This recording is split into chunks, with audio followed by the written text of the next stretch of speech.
Pride में आप सभी का स्वागत है। फ्रेंड्स, यहाँ पे देखिए यूजीसी नेट हिंदी साहित्य में जो कहानी विधा हमारे पाठ्यक्रम में लगा हुआ है, उसके तहत जो कहानी लगा हुआ है पाठ्यक्रम में है चीफ की दावत कहानी, जो कि भीष्म साहनी द्वारा रचित कहानी है। ये कहानी पहला पाठ 1957 ईस्वी जो है 19, इसमें कुल 15 कहानियाँ जो है संग्रहित है। तो पहला पाठ कहानी संग्रह जो है इसमें देखें तो 1957 ईस्वी में इसमें कुल 15 कहानियाँ जो है वो संग्रहित हैं। ये साहनी जी का दूसरा कहानी संग्रह है पहला पाठ, और पहला कहानी संग्रह इनका भाग्य रेखा। तो पहला भाग्य रेखा है, दूसरा 1957 में पहला पाठ करके है, और पहला पाठ में ही जो 15 कहानियाँ हैं उन्हीं कहानियों में से एक कहानी है चीफ की दावत कहानी। कहानी का प्रतिपाद्य है कि क्या मध्य वर्ग का खोखलापन है और उसकी मूल्यहीनता की ओर संकेत किया है।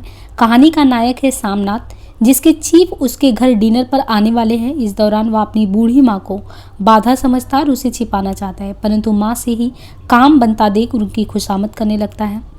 ये कहानी एक अर्थ में प्रेमचंद की बूढ़ी काकी का अगला चरण है। उस कहानी की तरह यहाँ भी एक दावत है, किंतु यहाँ मूल समस्या वृद्ध माँ के भूखे होने का नहीं बल्कि अप्रस्तुति योग्य होने की है। माँ इस अपमानजनक स्थिति से बेहद दुखी हैं, किंतु जैसे ही उसे पता चलता है कि उसकी फुलकारी बनाने से बेटी की तरक्की हो सकती है तो अचानक खुश हो जाती हैं और बेटे के लिए मंगल कामना करती हैं। कहानी के अंत में बूढ़ी काकी की तरह बेटे या बहू का हृदय तो नहीं बदलता, किंतु सारे अपमान के बावजूद माँ का हृदय बेटे के लिए असीम ममता से भर जाता है, और यही इस कहानी का क्या है सार तत्व भी है। तो भीष्म साहनी जी का संक्षिप्त परिचय देखिए तो इनका जन्म जो है वही रावलपिंडी पाकिस्तान में हुआ। आधुनिक हिंदी साहित्य के प्रमुख स्तंभों में से एक है। 1937 में लाहौर गवर्नमेंट कॉलेज लाहौर से अंग्रेजी साहित्य में एमए करने के बाद 58 में पंजाब विश्वविद्यालय से पीएचडी किए। साहित्य अकादमी पुरस्कार, शिरोमणि लेखक अवार्ड, तो मतलब एक तरीके से देखा जाए तो कई अवार्डों से ये सम्मानित हैं। इनकी कृतियों में हानुश, कबीरा खड़ा बाजार में माधवी, तो हानुश नाटक इनका है 1977 में, कबीरा खड़ा बाजार 81 में, माधवी, मुआवजे, रंग दे बसंती चोला 1998 में, आलमगीर 99 में। कहानी संग्रह में भाग्य रेखा हमने पहला बात किया था, भाग्य रेखा 1953 में, और पहला पाठ 1957 में आया, जो कि 1957 में ही ये कहानी जो है चीफ की दावत इसी में जो है संकलित है। भटकती राख ये 1966 में भटकती राख कहानी हो गया। पटरिया 1973 में, वांगचू करके है तो वांगचू 1978 में, शोभा यात्रा 1981 में, नसाचर 1983 में, पाली 1989 में, डायन 1998 में।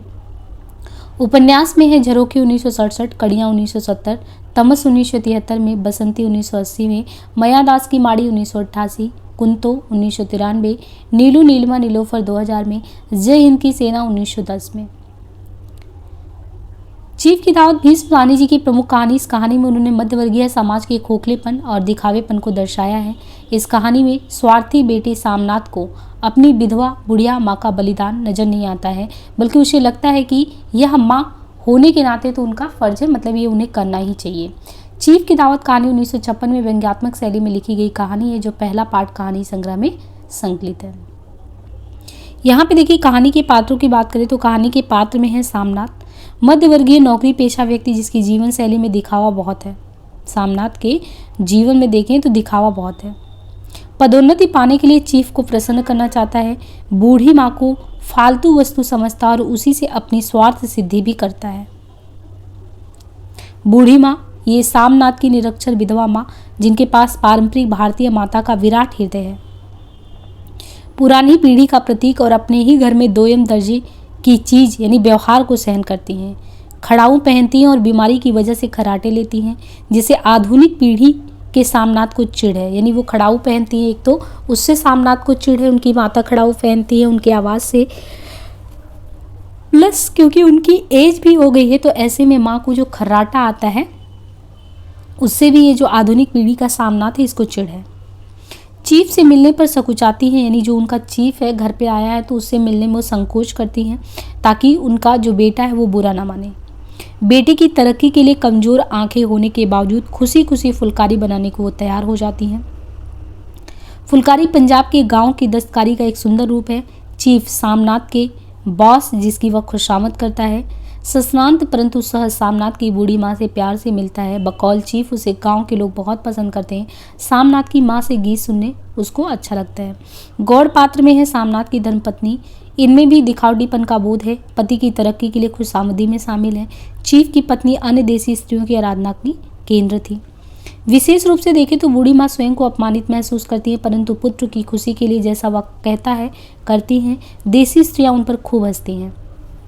दूसरा, आधुनिक परिवारों में वृद्धों की किस प्रकार उपेक्षा होती है वह कहानी के केंद्र में है। आधुनिक दिखने की चाह में मध्यवर्गीय व्यक्ति प्रदर्शन प्रिय हो गया है। चीफ की दावत पारंपरिक जीवन मूल्यों के विघटन को भी प्रदर्शित करता है। माँ का विशाल हृदय स्पर्शी ममत्व भी कहानी में स्पष्ट दिखता है। प्रमुख उद्धरण में देखें तो घर का फालतू सामान अलमारियों के पीछे और पलंगों के नीचे छिपाया जाने लगा। तभी सामनाथ के सामने सहसा एक अड़चन खड़ी हो गई कि माँ का क्या होगा। जो सो गई और नींद में खर्राटे लेने लगी तो क्या होगा। अच्छी भली या भाई के पास जा रही थी, तुमने यूं ही खुद अच्छा बनने के लिए बीच में टांग अड़ा दी। तो ऐसे जो है कुछ यहाँ पे उद्धरण आते हैं, लेकिन हमें लगता है कि उद्धरण से पहले अगर आप बहुत अच्छे से इस कहानी से परिचित हो जाएंगे तो वो जो है आपके क्वेश्चन को बहुत अच्छे से आप टैकल कर पाएंगे। चीफ की दावत कहानी, जैसे हम मित्रों को दावत देते हैं तो ऐसे ये जो चीफ की दावत में मिस्टर सामनाथ ये अपने जो है पदोन्नति के लिए अपने चीफ को दावत देता है, यानी निमंत्रित करता है। आज मिस्टर सामनाथ के घर चीफ की दावत थी। सामनाथ और उनकी धर्मपत्नी को पसीना पोंछने का फुर्सत नहीं था। जैसे कोई भी घर पे मेहमान आता है तो फिर समय नहीं बचता कि ये करना वो मतलब ढेर सारी तैयारियां करनी होती है। पत्नी ड्रेसिंग गाउन पहने, उलझे हुए बालों का जूड़ा बनाए, मुंह पर फैली हुई सुर्खी और पाउडर को मले और मिस्टर सामनाथ सिगरेट पर सिगरेट फूंकते हुए चीज़ों की फेहरिस्त हाथ में थामे एक कमरे से दूसरे कमरे में आ जा रहे थे। आखिर 5 बजते बजते तैयारी मुकम्मल होने लगी। कुर्सियाँ, मेज, तिपाहियाँ, नैपकिन, फूल सब बरामदे में पहुंच गए। ड्रिंक का इंतजाम बैठक में कर दिया गया। अब घर का फालतू सामान अलमारियों के पीछे और पलंगों के नीचे छिपाया जाने लगा। तभी सामनाथ के सामने सहसा एक अड़चन खड़ी हो गई कि माँ का क्या होगा। इस बात की ओर न उनका और न उनकी कुशल गृहिणी का ध्यान गया। मिस्टर सामनाथ श्री पत्नी की ओर घूमकर अंग्रेजी में बोले, माँ का क्या होगा। श्रीमती काम करते करते ठहर गई और थोड़ी देर तक सोचने के बाद बोली, इन्हें पिछवाड़े इनकी सहेली के घर भेज दो, रात भर बेशक वहीं रहे, कल आ जाएं। सामनाथ सिगरेट मुंह में रखे सिकुड़ी आंख से श्रीमती के चेहरे को देखते हुए पल भर सोचते रहे, फिर सिर हिलाकर बोले, नहीं, मैं नहीं चाहता कि उस बुढ़िया का आना जाना यहाँ फिर से शुरू हो। पहले ही बड़ी मुश्किल से बंद किया गया था। माँ से कहें कि जल्दी खाना खा के शाम को अपनी कोठरी में वो चली जाएं। मेहमान कहीं 8 बजे आएंगे, इससे पहले ही वो अपना काम से निपट लेंगी। सुझाव ठीक था, दोनों को पसंद आया, मगर फिर सहसा श्रीमती बोल उठी, जो वह सो गई और नींद में खर्राटे लेने लगी तो साथ ही तो बरामदा है और जहाँ लोग खाना खाएंगे तो आवाज़ आएगी, तो इन्हें कह देंगे कि अंदर से दरवाज़ा बंद कर लें, मैं बाहर से ताला लगा दूंगा, या माँ को कह देता हूँ कि अंदर जाकर सोए नहीं बैठी रहें, और क्या। और जो सो गई तो डिनर का क्या मालूम कब तक चले, 11 वगैरह तो बज ही जाएंगे, तुम ड्रिंक ही तो करते रहते हो। सामनाथ कुछ चीज उठे और हाथ झटकते हुए बोला, अच्छी भली या भाई के पास जा रही थी, तुमने यूं ही खुद अच्छा बनने के लिए बीच में टांग अड़ा दी। वाह, तुम माँ और बेटी की बातों में मैं क्यों बुरी बनूं, तुम जानो और वो जाने। मिस्टर सामनाथ चुप रहे। यह मौका बहस का नहीं था, समस्या का हल ढूंढने का था। उन्होंने घूमकर माँ की कोठरी की ओर देखा। कोठरी का दरवाजा बरामदे में खुलता था। बरामदे की ओर देखते हुए झट से मैं बोले, मैंने सोच लिया, और उन्हीं कदमों से माँ की कोठरी को बाहर जाकर खड़े हो गए और माँ दीवार के साथ एक चौकी पर बैठी दुपट्टे में मुंह से लपेटे माला जप रही थी। सुबह से तैयारी होते देखते हुए माँ को माँ का जो मन था वो भी दिल भी धड़क रहा था कि ये सब क्या हो रहा है और बीच में मेरा क्या होगा। बेटी के दफ्तर का बड़ा साहब घर पर आ रहा है, सारा काम सुविधे से चल जाए। माँ, आज तुम खाना जल्दी खा लेना, मेहमान लोग 7:30 बजे आ जाएंगे। माँ ने धीरे से मुंह पर से दुपट्टा हटाया और बेटे को देखते हुए कहा, आज मुझे खाना नहीं खाना है बेटा, तुम जो जानते हो मांस मछली बने तो मैं कुछ नहीं खाती। जैसा भी हो अपने काम से आप जल्दी निपट लेना। अच्छा बेटा। और माँ, हम लोग पहले बैठक में बैठेंगे, उतनी देर तुम यहाँ बरामदे में बैठना, फिर जब हम वहाँ आ जाएं तो तुम गुसल खाने के रास्ते बैठक में चली जाना।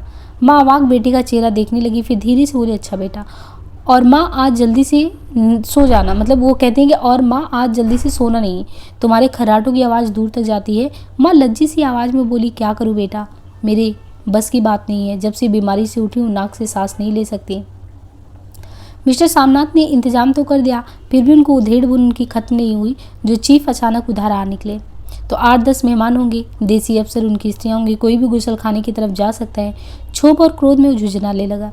एक कुर्सी को उठाकर बरामदे में कोठरी के बाहर रखते हुए बोला, आओ माँ, इस पर जरा बैठो तो। माँ माला संभालती, पल्ला ठीक करती उठी और धीरे से कुर्सी पर आकर बैठ गई। यूं नहीं माँ, टांगे ऊपर चढ़ाकर नहीं बैठते, ये खाट नहीं है माँ। माँ ने टांग नीचे उतार ली। और खुदा के वास्ते नंगे पाँव नहीं घूमना, ना ही वह खड़ाऊ पहनकर सामने आना। किसी दिन तुम्हारी यह खड़ाऊ उठाकर मैं बाहर फेंक दूंगा। माँ चुप रही। कपड़े कौन से पहनोगी माँ? जो है वही पहनूंगी बेटा, जो कहो पहन लूँ।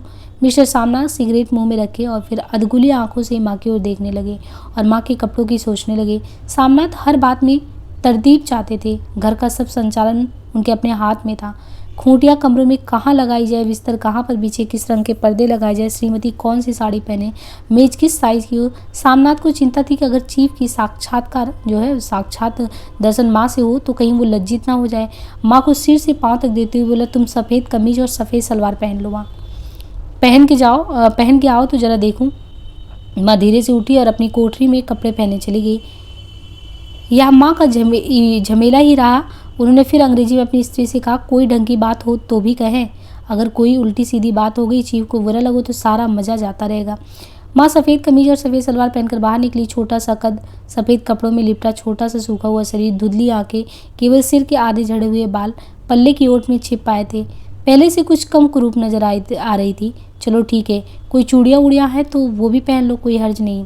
चूड़ियाँ कहाँ से लाओ बेटा, तुम तो जानते हो सब जेवर तुम्हारी पढ़ाई में बिक गए। यह वाक्य सामनाथ को तीर सा जैसा लगा। तिलक कर बोला, ये कौन सा राग छेड़ दिया माँ? सीधा कह दो नहीं है जेवर, बस। इसे पढ़ाई वढ़ाई का क्या ताल्लुक? जो जेवर बिका तो कुछ बनकर ही आया हूँ, निरा लंडूरा तो नहीं लौट आया। जितना दिया था उससे दोगुना ले लेना। मेरी जीभ जल जाए बेटा, तुमसे जेवर लूँगी। मेरे मुंह से यूँ ही निकल आया, जो होते तो लाख बार में पहनती। 5:30 बज चुके थे। अभी मिस्टर सामनाथ को खुद भी नहा धोकर तैयार होना था। श्रीमती कब की अपने कमरे में जा चुकी थी। सामनाथ जाते हुए एक बार फिर माँ को हिदायत करते गए, माँ रोज की तरह गुमसुम बन के नहीं बैठी रहना। अगर साहब इधर आ निकले और कोई बात पूछे तो ठीक तरह से बात का जवाब देना। तो माँ कहती कि मैं तो पढ़ी लिखी नहीं हूँ बेटा, मैं क्या बात उनसे करूँगी। तो वो कहते हैं कि तुम कह देना माँ अनपढ़ है, कुछ जानती समझती नहीं, वो नहीं पूछेगा। 7 बजते बजते माँ का दिल धक धक करने लगा। अगर चीफ सामने आ गया और उससे कुछ पूछ लिया तो क्या जवाब देंगी। अंग्रेज को तो दूर से ही देखकर वो घबरा उठती हैं। ये तो अमेरिकी है, ना मालूम क्या पूछ ले, मैं क्या कहूँगी। माँ का जी चाहा कि चुपचाप पिछवाड़े विधवा सहेली के घर चली जाए, मगर बेटी के हुक्म को कैसे टालती। चुपचाप कुर्सी पर से टांगे लटकाए वो वहीं बैठी रही। एक कामयाब पार्टी वह है जिसमें ड्रिंक कामयाबी से चल जाए। सामनाथ की पार्टी सफलता की शिखर चूमने लगी। वार्तालाप उसी रो में बह रहा था जिस रो में गिलास भरे जा रहे थे। कोई रुकावट ना थी, कोई अड़चन नहीं थी। साहब को विस्की पसंद आई थी, मेम साहब को पर्दे पसंद आए थे, सोफा कबर डिजाइन सब, कमरे की सजावट पसंद आई। इसे बढ़कर क्या चाहिए। साहब तो ड्रिंक के दूसरे दौर में ही चुटकुले और कहानियां कहने लगे। दफ्तर में जितना रोब रखते थे यहाँ पर उतने ही दोस्त परवर हो रहे थे। और उनकी स्त्री काला गाउन पहने, गले में सफ़ेद मोतियों का हार, सेंट और पाउडर की महक से ओतप्रोत कमरे में बैठे सभी देसी स्त्रियों की आराधना का केंद्र बनी हुई थी। बात बात पर हंसती, बात बात पर शेर हिलाती और सामनाथ की स्त्री से तो ऐसे बातें कर रही थी जैसे उनकी पुरानी सहेली हो। और इसी रो में पीते पिलाते 10:30 बज गए। वक्त गुजरता पता ही नहीं चला। आखिर सब लोग अपने अपने गिलासों में से आखिरी घूंट पीकर खाना खाने के लिए उठकर बैठक की ओर बाहर निकले। आगे आगे सामनाथ रास्ता दिखाते हुए, पीछे चीफ और दूसरे मेहमान बरामदे में पहुंचते ही सामनाथ सहसा ठिठक गया। जो दृश्य उन्होंने देखा उसे उनकी टांगें लड़खड़ा गई और क्षण भर में सारा नशा हिरने लगा। बरामदे में एन कोठरी के बाहर माँ अपनी कुर्सी पर ज्यों की त्यों बैठी थी, मगर दोनों पांव कुर्सी की सीट पर रखे हुए और सिर दाएं से बाएं और बाएं से दाएं झूल रहा था और मुंह में से लगातार गहरे कराटों की आवाज़ आ रही थी। जब सिर कुछ देर के लिए टेढ़ा होकर एक तरफ को थम जाता तो खराटे और भी गहरे होते और फिर जब झटके से नींद टूटती तो सिर फिर दाएं से बाएं झूलने लगता। पल्ला सिर पर से खिसक आया था और माँ के झरे हुए बाल अंधे गंजे सिर पर अस्त व्यस्त दिखर रहा था। देखते ही सामनाथ क्रुद्ध हो उठे। जी चाहा कि माँ को धक्का देकर उठा दे और उन्हें कोठरी में धकेल दे, मगर ऐसा करना संभव नहीं था। चीफ और बाकी मेहमान पास ही खड़े थे। माँ को देखते ही देसी अफसरों की कुछ स्त्रियाँ हंस दी कि इतने में चीफ ने धीरे से कहा, पुअर डियर। माँ हड़बड़ा कर उठ बैठी। सामने खड़े इतने लोगों को देखकर ऐसी घबराई कि कुछ कहते ना बना। झट से पल्ला सिर पर रखती हुई खड़ी हो गई और जमीन को देखने लगी। उनके पाँव लड़खड़ाने लगे और हाथों की उंगलियां थर थर कांपने लगी। माँ तुम जाके सो जाओ, तुम क्यों इतनी देर तक जाग रही थी। और खिसियाई हुई नजरों से सामनाथ चीफ के मुंह की ओर देखने लगा। चीफ के चेहरे पर मुस्कुराहट थी। वह वहीं खड़े खड़े बोले, नमस्ते। माँ ने झिझकते हुए अपने में सिमटते हुए दोनों हाथ जोड़े, मगर एक हाथ दुपट्टे के अंदर माला को पकड़े हुआ था, दूसरा बाहर ठीक तरह से नमस्ते भी नहीं कर पाई। सामनाथ इस पर खुन्न भी उठा। इतने में चीफ ने अपना दायां हाथ मिलाने के लिए माँ के आगे किया। माँ और घबरा उठी। उन्होंने कहा, माँ हाथ मिलाओ। पर हाथ कैसे मिलाती, दाएं हाथ में तो माला थी। घबराहट में माँ ने बायां हाथ ही साहब के दाएं हाथ में रख दिया। सामनाथ दिल ही दिल में जल उठा। देसी अफसरों की स्त्रियां खिलखिलाकर हंस पड़ी। यूं नहीं माँ, तुम तो जानती हो दायां हाथ मिलाया जाता है, दायां हाथ मिलाओ। मगर तब तक चीफ माँ का बायां हाथ ही बार बार हिलाकर कह रहा था, हाउ डू यू डू। कहो माँ, मैं ठीक हूँ, खैरियत से हूँ। माँ कुछ बड़बड़ाई। माँ कहती हैं कि मैं ठीक हूँ, कहो। तो वो मतलब अपनी माँ से कहता है कि कहिए कि हम ठीक हैं। एक बार फिर वहाँ पे लोग कहका उठे। वातावरण हल्का होने लगा। साहब ने स्थिति संभाल ली थी। लोग हंसने चहकने लगे थे। सामनाथ के मन का क्षोभ भी कुछ कुछ कम होने लगा। साहब अपने हाथ में माँ का हाथ अभी भी पकड़े हुए थे और माँ सिकुड़ी जा रही थी। साहब के मुंह से शराब की बू आ रही थी। सामनाथ अंग्रेजी में बोले, मेरी माँ गाँव की रहने वाली है, उम्र भर गाँव में रही, इसलिए आपसे लड़ जाती है। साहब इस पर खुश नजर आए। बोले, सच? मुझे गांव के लोग बहुत पसंद है। तब तो तुम्हारी माँ गांव के गीत और नाच भी जानती होंगी। चीफ खुशी से सिर हिलाते हुए माँ को टकटकी बातें देखने लगे। माँ साहब कहते हैं कि कोई गाना सुनाओ, कोई पुराना गीत, तुम्हें तो कितना ही याद होगा। माँ धीरे से बोली, मैं क्या गाऊंगी बेटा, मैंने कब गाया है। वाह माँ, मेहमान का कहा भी कोई टालता है। साहब ने इतना रीझ से कहा है, नहीं गाओगी तो साहब बुरा मान जाएंगे। तो कहती कि मैं क्या गाऊं बेटा, मुझे क्या आता है। वाह, कोई बढ़िया टप्पे सुना दो, दो पत्तर अनारा दे। देसी अफसर और उनकी स्त्रियां ने इस सुझाव पर तालियां पीटी। माँ कभी दीन दृष्टि से बेटे के चेहरे को देखती, कभी पास खड़ी बहू के चेहरे को। इतने में बेटे ने गंभीर आदेश भरे लिहाज में कहा, माँ इसके बाद हाँ या ना सवाल ही ना उठता। माँ बैठ गई और छीड़ दुर्बल लड़ती हुई आवाज़ में एक पुराना विवाह का गीत गाने लगी। हरिया ने माए, हरिया ने भेड़े, हरिया ते भागे भरिया। देसी स्त्रियां खिलखिला उठी। 3 पंक्तियां गा के माँ चुप हो गई। बरामदा तालियों से गूंज उठा। साहब तालियां पीटना बंद ही नहीं करते थे। सामनाथ की खींच प्रसन्नता और गर्व में बदल गई। माँ ने पार्टी में नया रंग ही भर दिया। तालियां थमने पर साहब बोली, पंजाब के गांव की दस्तकारी क्या है। सामनाथ खुशी में झूम रहे थे। बोले, वो बहुत कुछ साहब, मैं आपको एक सेट उन चीज़ों का भेंट करूंगा, आप उन्हें देखकर बहुत खुश होंगे। मगर साहब ने सिर हिलाकर अंग्रेजी में फिर पूछा, नहीं, मैं दुकानों की चीज़ नहीं मांगता। पंजाबियों के घरों में क्या बनता है, औरतें खुद क्या बनाती हैं। सामनाथ कुछ सोचते हुए बोला, लड़कियां गुड़िया बनाती हैं और फुलकारियाँ बनाती हैं। तो फुलकारी क्या होता है। सामनाथ फुलकारी का मतलब समझाने की असफल चेष्टा करने के बाद माँ को बोले, क्यों माँ, कोई पुरानी फुलकारी घर में है। माँ चुपचाप अंदर गई और अपनी पुरानी फुलकारी उठा ली। साहब बड़ी रुचि से फुलकारी देखने लगे। पुरानी फुलकारी थी, जगह जगह से उसके तागे टूट रहे थे और कपड़ा फटने लगा था। साहब की रुचि को देखकर सामनाथ बोले, यह फटी हुई है साहब, मैं आपको नहीं बनवा दूंगा। माँ बना देंगी। क्यों माँ, साहब को फुलकारी बहुत पसंद आ रही है, इन्हें ऐसी ही एक फुलकारी बना दोगी ना। माँ चुप रही, फिर डरते डरते धीरे से बोली, अब मेरी नज़र कहाँ है बेटा, बूढ़ी आंखें क्या देखेंगी। मगर माँ का वाक्य बीच में ही तोड़ते हुए सामनाथ साहब को बोले, वो जरूर बना देंगी, आप उन्हें देखकर बहुत खुश होंगे। साहब ने सिर हिलाया, धन्यवाद किया और हल्के हल्के झूमते हुए खाने की मेज की तरफ बढ़ गए। बाकी मेहमान भी उनके पीछे हो लिए। जब मेहमान बैठ गए और माँ पर से सबकी आंखें हट गई तो माँ धीरे से कुर्सी पर से उठी और सबसे नज़र बचाती हुई अपनी कोठरी में चली गई। मगर कोठरी में बैठने की देर थी कि आंखों में छल छल आंसू बहने लगे। वो दुपट्टे से बार बार उन्हें पोंछती, पर वह बार बार उमड़ आते, जैसे वर्षों का बात तोड़कर उमड़ आए हों। माँ ने बहुतेरे दिल को समझाया, हाथ जोड़े भगवान का नाम लिया, बेटे की चरियाय होने की प्रार्थना की और बार बार आंखें बंद की, मगर आंसू बरसात के पानी की तरह जैसे थमने का नाम ही नहीं ले रहे थे। आधी रात का वक्त होगा। मेहमान खाना खाकर एक एक करके जा चुके थे। माँ दीवार से सट कर बैठी, आंखें फाड़े दीवार को देखे जा रही थी। घर के वातावरण में तनाव ढीला पड़ चुका था। मोहल्ले की निस्तब्धता सामनाथ के घर पे भी छा चुकी थी। केवल रसोई में प्लेटों के खनकने की आवाज़ आ रही थी। तभी सहसा माँ की कोठरी का दरवाज़ा जोर से खटकने लगा। माँ, दरवाज़ा खोलो। माँ का दिल बैठ गया, हड़बड़ा कर उठ बैठी। क्या मुझसे फिर कोई भूल हो गई। माँ कितनी देर से अपने आप को कोस रही थी कि क्या उन्हें नींद आ गई, क्या वह ऊबने लगी, क्या बेटे ने अभी तक क्षमा नहीं किया। माँ उठी और कांपते हाथों से दरवाज़ा खोल दिया। दरवाज़ा खोलते ही सामना झूमते हुए आगे बढ़े और माँ को आलिंगन भर लिया। ओ अम्मी, तुमने तो आज रंग ही ला दिया। साहब तुमसे इतना खुश हुआ कि मैं क्या कहूँ। माँ की छोटी सी काया सिमट कर बेटे के आलिंगन में छिप गई। माँ की आंखों में फिर आंसू आ गए। उन्हें पोंछती हुई धीरे से बोली, बेटा तुम मुझे हरिद्वार भेज दो, मैं कब से कह रही हूँ। सामनाथ का झूमना सहसा बंद हो गया और उनकी पेशानी फिर तनाव में बढ़ गई। उनकी बाहें माँ के सिर पर से हट गई। क्या कहा माँ, ये कौन सा राग तुमने फिर छेड़ दिया। सामनाथ का क्रोध बढ़ने लगा। बोलते गए, तुम मुझे बदनाम करना चाहती हो ताकि दुनिया कहे कि बेटा माँ को अपने पास नहीं रख सकता। नहीं बेटा, अब तुम अपनी बहू के साथ जैसा मन चाहे वैसे रहो, मैंने अपना खाना पहन लिया, यानी अपना जीवन जी लिया। अब यहाँ क्या करूँगी, जो थोड़े दिन जिंदगानी के बाकी हैं भगवान का नाम लूँगी। तुम मुझे हरिद्वार भेज दो। तुम चली जाओगी तो फुलकारी कौन बनाएगा? साहब से तुम्हारे सामने ही फुलकारी देने का इकरार किया। मेरी आंखें अब नहीं है बेटा जो फुलकारी बना पाऊँ, तुम कहीं और से बनवा लो, बनी बनाई ले लो। माँ, तुम मुझे धोखा दे के यूँ चली जाओगी, मेरा बनता काम बिगाड़ोगी, जानती नहीं साहब खुश होगा तो मुझे तरक्की मिलेगी। माँ चुप हो गई, फिर बेटे की ओर मुँह देखते हुए बोली, क्या तेरी तरक्की होगी इससे? क्या साहब तेरी तरक्की कर देगा? क्या उसने कुछ कहा? कहा नहीं, मगर देखती नहीं कितना खुश हो गया। कहता था जब तेरी माँ फुलकारी बनाना से डिग्री करेगी तो मैं देखने आऊँगी कि कैसे बनाती है। जो साहब खुश हो गया तो मुझे इससे बड़ी नौकरी भी मिल सकती, मैं बड़ा अफसर बन सकता हूँ। माँ के चेहरे का रंग बदलने लगा, धीरे धीरे उनकी झुर्रियाँ भरा मुँह खिलने लगा, आंखों में हल्की हल्की चमक आने लगी। तो तेरी तरक्की हो गई बेटा, तरक्की यूँ ही हो जाएगी। साहब को खुश रखूँगा तो कुछ करेगा, वरना उसकी खिदमत करने वाले बहुत भी हैं। तो मैं बना दूंगी बेटा, जैसे बन पड़ेगा वैसे ही बना दूंगी। और माँ दिल ही दिल में फिर बेटी के उज्जवल भविष्य की कामनाएं करने लगी। और मिस्टर सामनाथ, अब सो जाओ माँ, कहते हुए तनिक लड़खड़ाते हुए अपने कमरे की तरफ चले गए। तो ये था पूरा कहानी, है ना। तो इस कहानी में आपको बहुत सारी चीज़ें जो है सीखने को मिली होंगी कि माँ कितने निस्वार्थ भाव से अपने बेटे के लिए करती हैं, भले ही कभी कभी उसका स्वार्थ उन पर पूरी तरीके से हावी हो जाता है।